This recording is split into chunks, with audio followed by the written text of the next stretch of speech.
Welcome to West Virginia Beer Roads, a podcast all about beer from a West Virginia perspective. I'm Erin McCoy, here with my podcast partner, Charles Backway. One of our favorite West Virginia brewers is Jay Fox of The Peddler in Huntington, West Virginia. Since beginning with The Peddler back in 2017, Jay's brewing accomplishments have grown to where today he competes for honors as the state's best brewer. He's shown a mastery not only of standard beer styles such as blonde ale, IPA, brown ale, and stout, but he's also become known as possibly the state's most innovative brewer. One thing I love about Jay, he's a master of beer names. Erin, what do you think are some of your favorite beer names here? I really love his fruited sour names, from Mighty Morphin Sour Ranger to the Brondo series. Also his take on Mountain Dew, named Mountain Don't. And of course, who could forget the classic Every Way, Shape, Form, or Fashion, a fruited sour with the name taken from a crazy quote by our governor, Big Jim Justice. And these aren't just good names, they're also good beers. Jay gets his beer name inspiration from places other brewers don't go or maybe can't. His mind just seems to work in a different sphere than others, and we love him for it. Right. So what do you think about getting right to today's interview with the creative and unique mind of one Jay Fox, head brewer at The Peddler in Huntington, West Virginia? Jay, welcome back to West Virginia Beer Roads. Thanks for having me. Thanks for the kind words. And we also have a very accomplished assistant brewer here at The Peddler, and that's Jamal Carter. And Jamal, this will be your first time on West Virginia Beer Road, so welcome to the show. Thank you. I appreciate being here. Well, Jay, where does that beer name creativity that we were discussing come from? Do you think you get that from your mother or your father? I'm just an overall weirdo. And Jamal and I, we usually bounce some ridiculous things off each other. And we're like, yeah, no, we can't do that. Or, yeah, let's definitely make that a beer name for sure. Well, as far as that process goes, do you guys get a beer name in your head first, or do you develop the beer first, or the beer recipe first, and then the name? Well, we're always listening to each other and other people, and like people you meet along the way. They always say like weird things. So we keep a list of names, Possibilities. And sort of depending on what we're making, like we'll go with one of those, or like we'll come up with something new. Well, Jay, you've made quite a name for yourself in the quick sour beer arena. When did you first realize that brewing quick sours with crazy names would become a thing with you? Well, I loved sours back then, but they really came on the scene, 2015, 2016. And we just thought we'd give it a shot. Quick sour's sort of a weird name because, it's in the kettle for 3 freaking days. So it takes a long time to make a quote-unquote quick sour. Well, it's only compared to those barrel-aged traditional sours that are maybe in the barrel for a year. Yeah.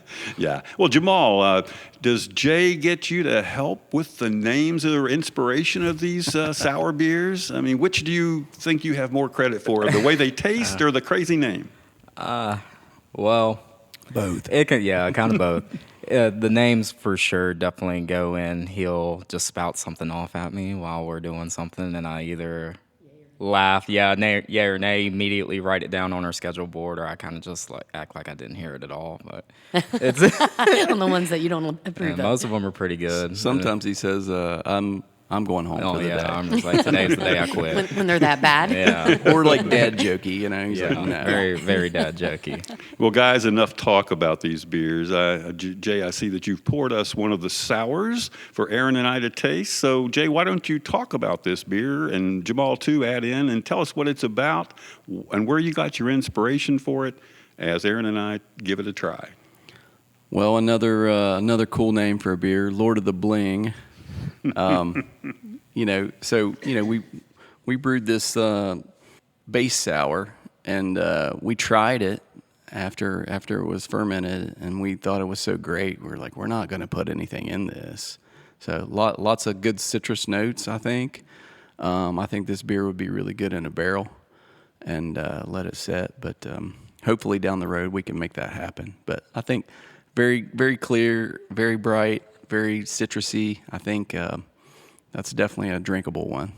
Pucker you up a little bit. Or Jamal, what are your thoughts?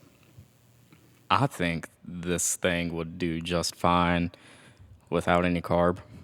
Yeah, it's great now, but when we're going through the process of crashing and you get this thing out of the fermenter with nothing in it, it's fantastic. It's almost Sauvignon Blanc like. So I really enjoy this one every time we do it, and it's only been a few times. The name came from I was on one of my last delivery routes actually, and one of the servers that used to work here didn't had the day off, so I let him just come with me. So every stop, he would get a beer and get a beer, gas station, get a twisted tea, and then we needed a name for this because it was the first time we were doing this without anything in it. And Lord of the Bling. Like, oh, that's immediately texted it to Jay. He's like, that's the name, and it just stuck. It's been great. Thank you, since then. Dakota. Yeah, thanks Dakota. I love you. What's the ABV on this beer? 4.4, I think. Yeah, Is so it lower. 4.4? Yeah, 4.445, I think. Yeah, somewhere nice in there. light beer. Yeah, it's quite tasty. Yeah. And I get the Sauvignon Blancs. Yeah. Since you mentioned that, Very definitely. citrus bright. Yeah. Yeah. You know, they often do that Sauvignon Blanc imitation with some of the hops and things, but this beer probably isn't hops. I mean, it's just from the fermentation, right? Yeah, just a handful of Azacca hops go in this. I mean, like literally, It's like 67 grams. yeah, like it's nothing. Nothing, yeah. What about the fermentation? What did you do? And you said 3 days maybe, but souring. Well, we sour it in the kettle for 3 days with lactobacillus, and once we hit our target pH, which is about 3.4, I mean, but that lactobacillus is like clockwork. I mean, it's always where it needs to be for us. Yeah, and then we just ferment with, just neutral USO5. Okay, yeah, that's what I yeast. was wondering. So, yeah, very neutral as far as flavor would go in that. Yes. Yeah. Okay, great. I think we got it. Lord of the Bling. Well, in your beers, you've always tended to lean towards brewing lower ABV beer with the majority of the beers that you make. Talk a little bit about your brewing philosophy and why you tend to generally avoid the bigger ABVs.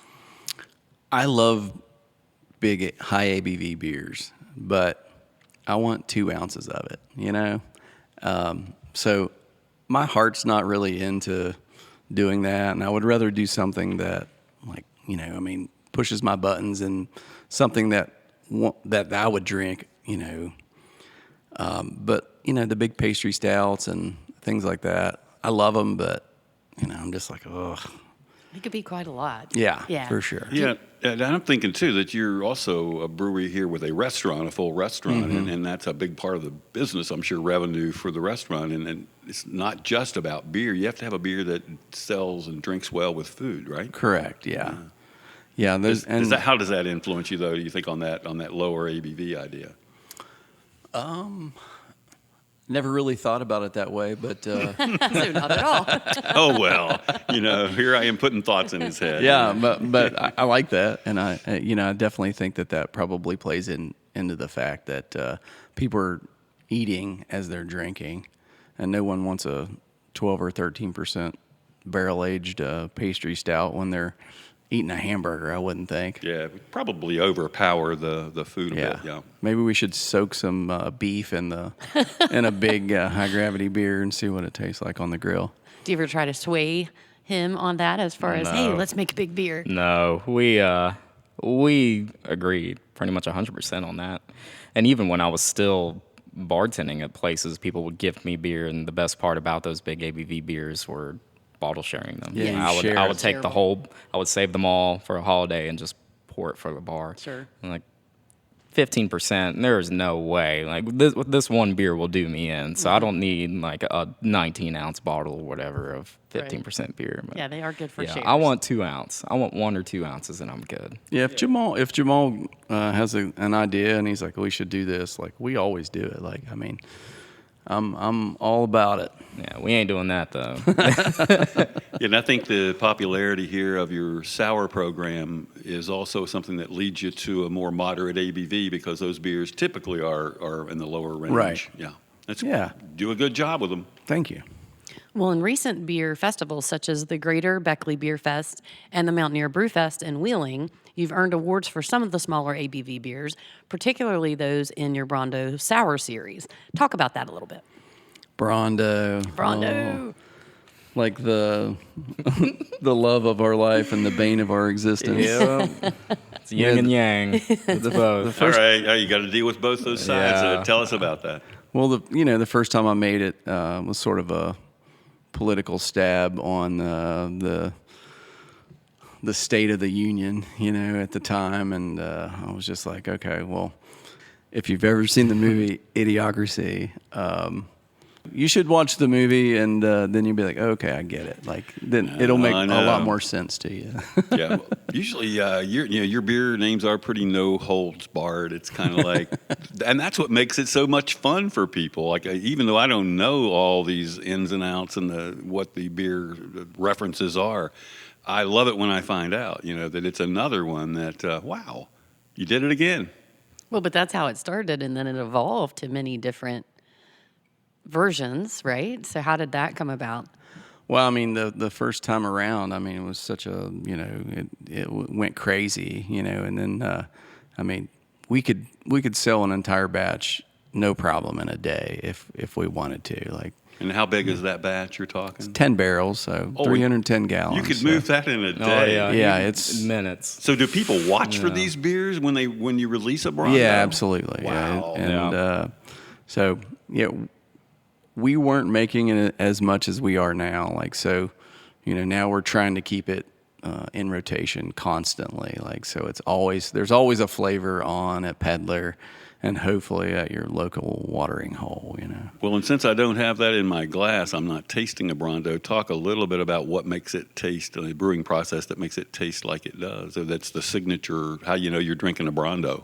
Okay, well, we do a base sour, and we actually add Ronda or Gatorade to our beers. So, that's why you get the good Gatorade flavor. But And electrolytes. yeah. I mean, so you're rehydrating as you're dehydrating.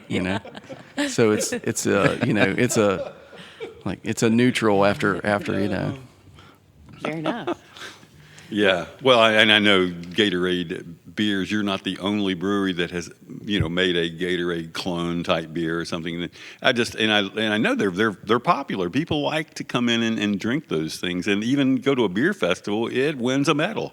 That's amazing. So it not only shows that it's a popular, fun beer, but it must be pretty well made to win, awards at beer festivals. Yeah, we try not to enter in a beer festival because, he and I are always like, well, let's enter a traditional, sort of beer because, but, it just depends on where you are, and people love those things, and, we'll continue to make, you have to make something that sells, and then that way you can make something that you want to make, so, but we enjoy it, and it's fun to talk to people about it, so. Well, those sours are some easy drinking beers, and clearly, as we've been discussing, people are enjoying them. Do you see sour beers selling as well at the brewery tap room as other styles, such as IPAs, or do you think there's a downtrend in sours overall? Oh, I don't think so. Not for us. It's definitely a popular one here, and maybe people like our sours. So I don't know, but. They definitely sell well in the tap room and also on off-premise accounts. So no downtrend yeah, for now. we're going to keep making sours. Yeah. Well, let's talk for a minute about the state's most popular craft beer style today, and that's hazy IPAs. Man, they're everywhere, and I even see a few here at the Peddler. So you've been in the hazy IPA business for a while now. Wasn't Silt Sucker your first hazy IPA at the Peddler? Good old Silt Sucker, yeah. For sure. Talk about that one just a second. What makes Silt Sucker a Silt Sucker? And that is another crazy name, but I love it. It fits. Well, the name came from 37 Flood, like the old muddy Ohio River, so it's full of silt, so we sort of paid homage to the 37 Flood with the name, so you're drinking some river water. Hopefully it tastes better than Ohio River. But typical hazy IPA, grain bill two-row, wheat, oats. Is that your secret then? Is the wheat and the oats to keeping them hazy? Yeah, I mean, and depends on when you're adding your hops and like Sure, different sure. things. The yeast. Yeah. The yeast not so much anymore, but that we've figured out over the years. But So you have some favorite hops that you enjoy in your kind of like your flagship hazies? Siltsucker, we do Citra, Eldorado, and Azaka. I don't think many people were using Azaka like back in the day. Like No, when no, we started, that's but a newer, yeah. newer variety. yeah. So those three are in Siltsucker, and I think they pair pretty well with each other. And Well, Jamal, maybe you could give us a quick rundown of a couple of the other hazy IPAs, the ones that are popular here. talk Yeah. about the new one. Oh, the new one. Ooh, all hopped and bothered. It's not. Again with the names, right? Yeah, we Which he debuted that came one up at. with. Yeah, that's my name. we debuted that one at Corks and Kegs this past weekend in Barboursville Park. Not on downstairs yet. We just need a line available, but we went with Alani. 33 pounds. Same Yeah. dry hop. Yikes. A lot of hops. Way like 4 times more than what we normally use per batch. And then we use the new Omega yeast, Bossa Nova. It's like a thiolized DKO yeast from them. Okay, from yeah, the Omega Bossa is one of the major yeast Yeah, companies. we like them. We like like 'em them a a lot. lot. And explain the thiolized, because again, that's a kind of a newer term. The thiolized yeast. What does that mean? It's like you have pretty much, from my basic understanding, is you have like free and captured. So when you've got compounds in the malt, and then usually Saaz has the most free available thiol. So you don't get a lot of taste out of that, but you'll get a lot of the aroma. I know there's some thiols that it's like a pin drop in an Olympic sized pool and the whole room will smell. So you're not getting that effect, but when you're mash hopping and things like that, and then the yeast just amplifies that. Like everyone was using Phantasm powder and all this other stuff trying to figure this out. So now, like Omega, I don't know if anyone else is doing them, but they're genetically altering these yeast to get these crazy aromas out of it. So when you pair it with something like Alani or a Nectaron, you're getting just a nose full. It's Pretty great. intense. Yeah. Well, Bill Brasky seems to be a very well received hazy IPA for the Peddler. What makes it different? You guys talk about it a little bit. That good old Nectaron. Yeah, Yeah, one of so- my favorites. on.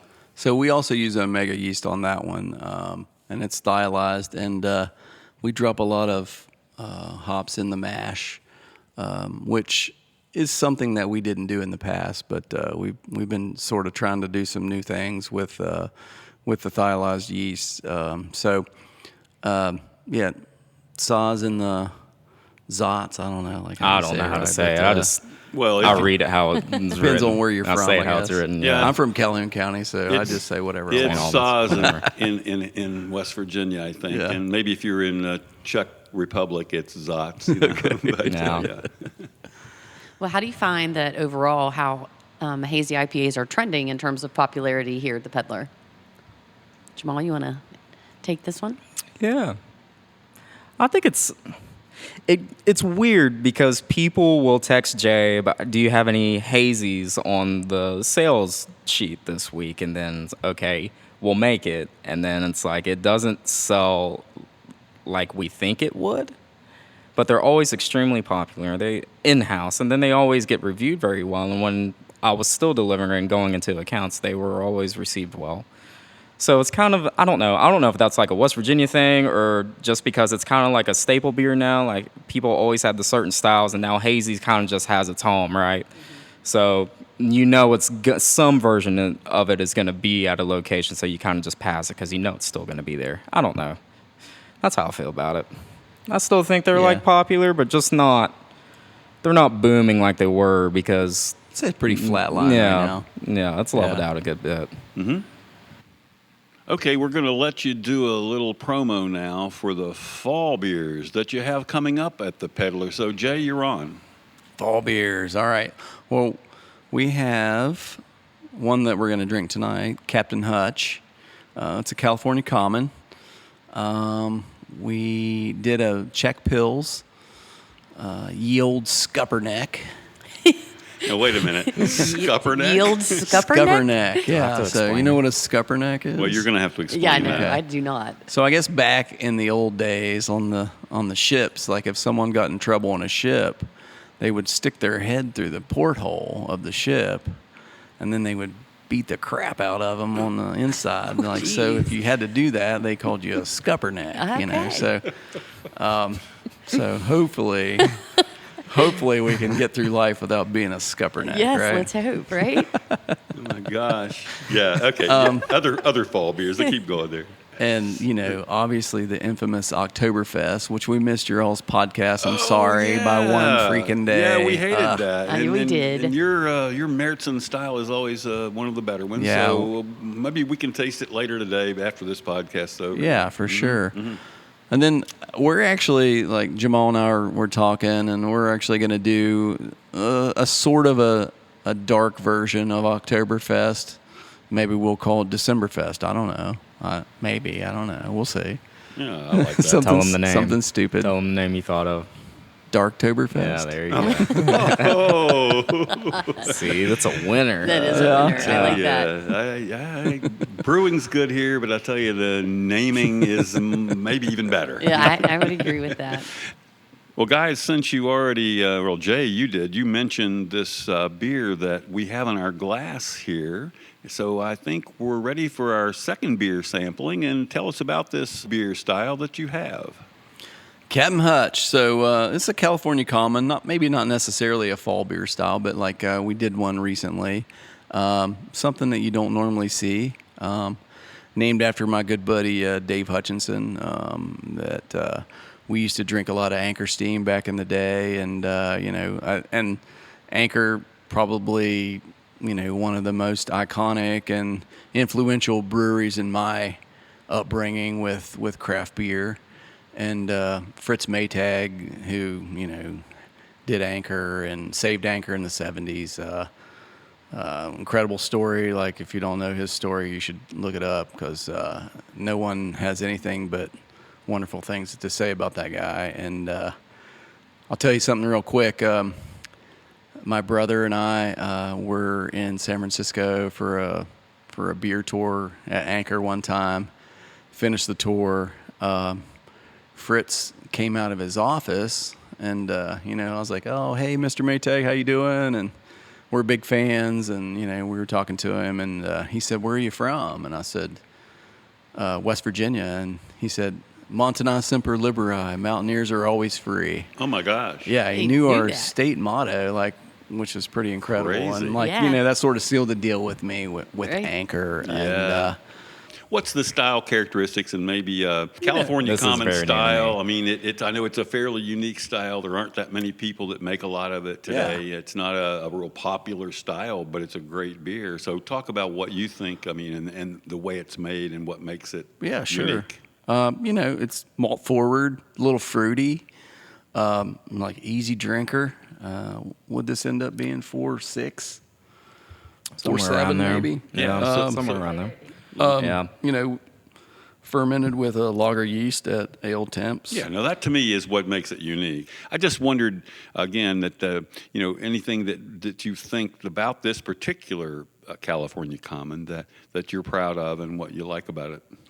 I don't know. I just, I felt like, I wanted to pay homage to something that sort of got me into craft brewing, and, a good buddy of mine, and I think it turned out really well. And I would drink this every day if I Yeah, could. I love the malt in your beer in this thank one. you. Which it does capture what you'd want in this beer, I think. It's just 2-row and caramel 40 Lovibond, and that's it on the malt bill, and Northern Brewer hops all the way through. So Yeah, so pretty simple hopping. Yeah. And really a simple yeast. Yep. Yeah.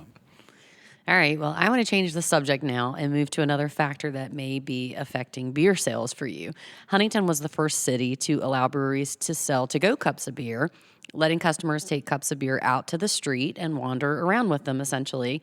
With these to-go cups, officially called Poda Cups, with them being now very common in Huntington, are you noticing any spikes in beer sales at the brewery related to that?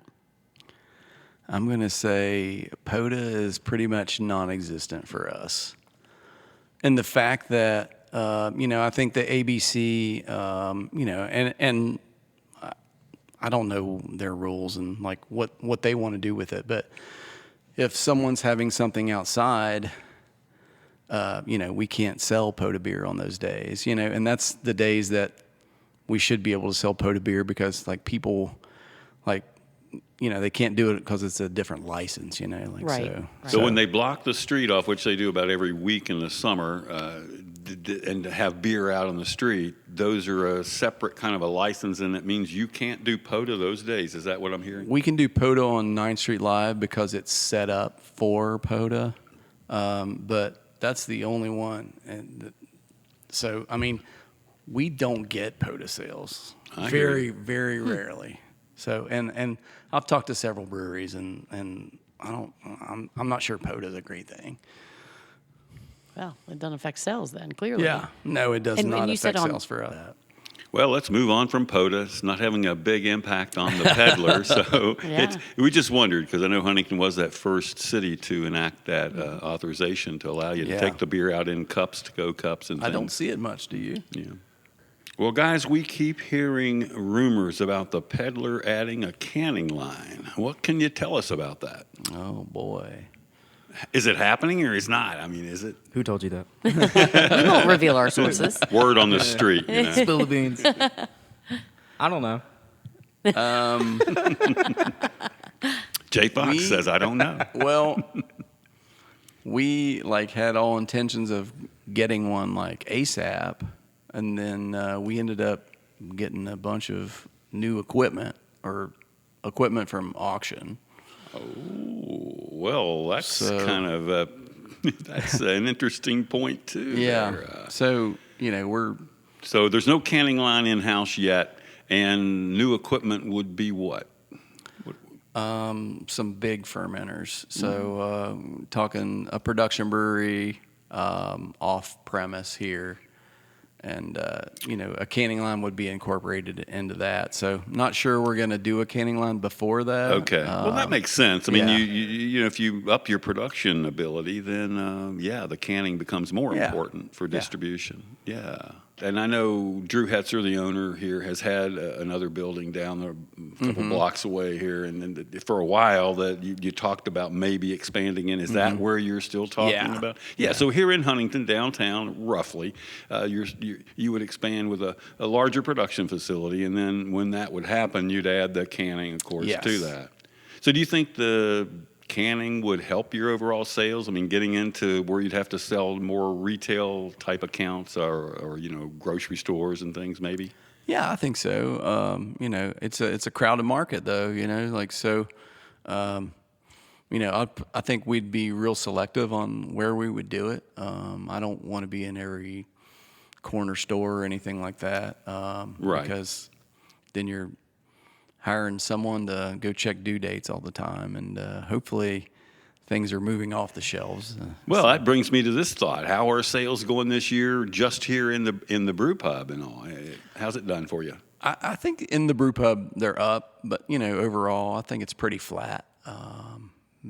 Maybe a little less some months, but I think it's pretty flat overall. Yeah. Well, that's good, though, in a way. Yeah. This is a busy place. Yeah. When I'm here, I've seen it very busy. Yeah, it's definitely good. And it's always good to have a busy brewery. It doesn't. The off premise stuff is sort of supplemental. Well, the peddler self-distributes to various retail locations, bars, and restaurants, primarily in the Charleston Huntington market, which includes the Backyard Pizza restaurant next door, of course.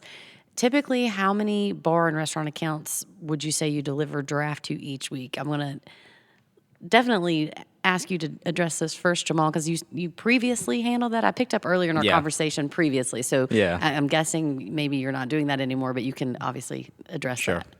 Yeah, did that for, man, that's crazy. 3 years. I drove for like 3 years. That is insane. It does not feel that long. It really varied. Depends on if we're selling Brondo. Yeah, that week or Brondo. not. Oh, if Brondo is on the sales sheet, I know I'm going to be out there for like 12 hours. It's It goes up and down just like the rest of the industry does. And it's, I think West Virginia, even though we're just doing from Huntington to Charleston, it's very temperamental. And then it seems like Charleston weirdly flip-flops on when their busy season is sometimes, at least. Like when I want to talk to people I know in Paws and Pints, that kind of area.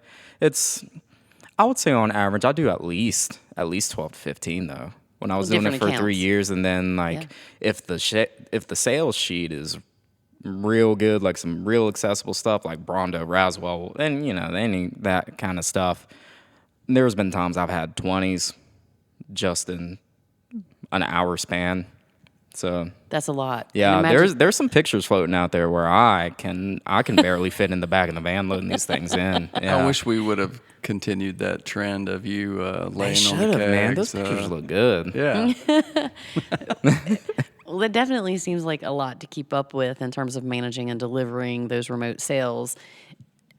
Jay, are you and the owner, Drew Hetzer, having any discussions continuing to self-distribute versus signing with a distributor? I think for now, we're definitely going to self-distribute. Possibly down the road, if we get a much bigger, brewery going, production brewery, we'll probably cross state line. I want to saturate West Virginia, but we'll probably end up crossing a state line, which is going to force us to, sign with a distributor at least out of state, Yeah, well, you already have that. I mean, the Backyard Pizza, which Drew Hetzer owns, it's already has the beachhead in Ashland, right? Right. Yeah, so that's a natural for you. Yeah, I would think, yeah. because Ashland, for anyone that's not from this area, it's just right across the road. I mean, it's down the river or whatever you want to call it. It's just Right. down the street, basically. A lot of people over there, too. Yeah, for sure. Yeah. A lot of beer drinkers. A lot of good beer drinkers if they're drinking some peddler beer, of There you course. go. Absolutely. Well, Huntington seems to be a good beer town. But as of today, the Peddler is the only brewery in the city. When you consider that Huntington is the center of a big tri-state metro area that includes, sections of West Virginia, Kentucky, and Ohio, I wonder why there aren't more breweries here. Jay, you have some thoughts on that? That's a great question.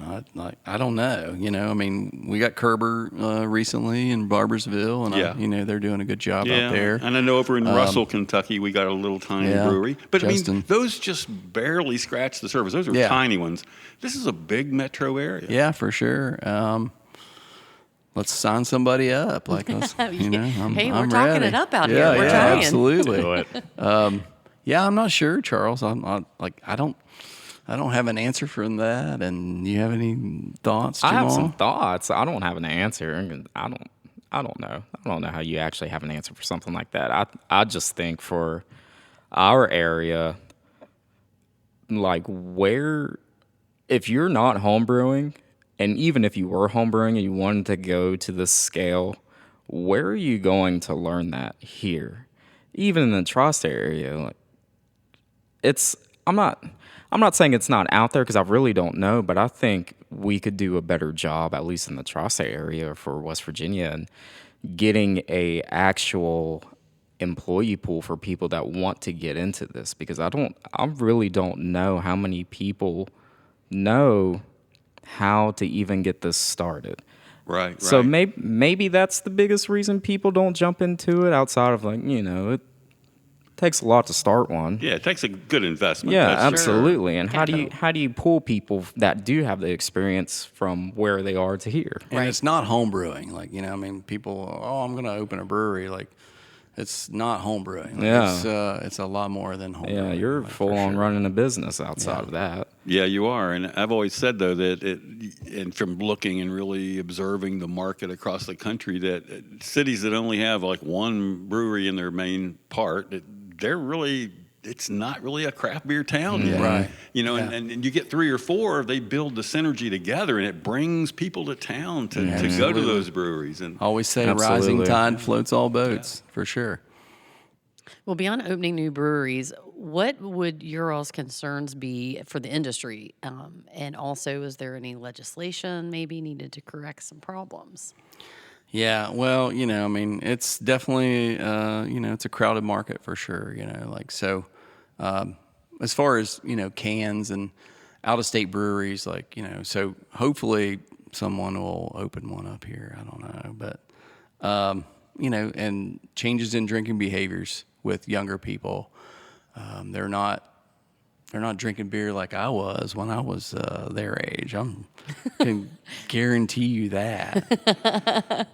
And then there's competition from seltzers, the non-alcoholics, like the younger people are liking the non-alcoholic beers, the RTDs, ready to drinks, cocktails.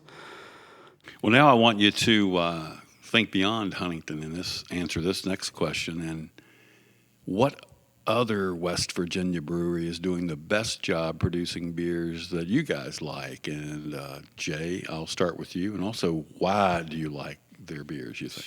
Man, I love a lot of West Virginia breweries. I don't know, and I'm great friends with a lot of them. And I don't know, I've always been a big fanboy of Bill at Chestnut.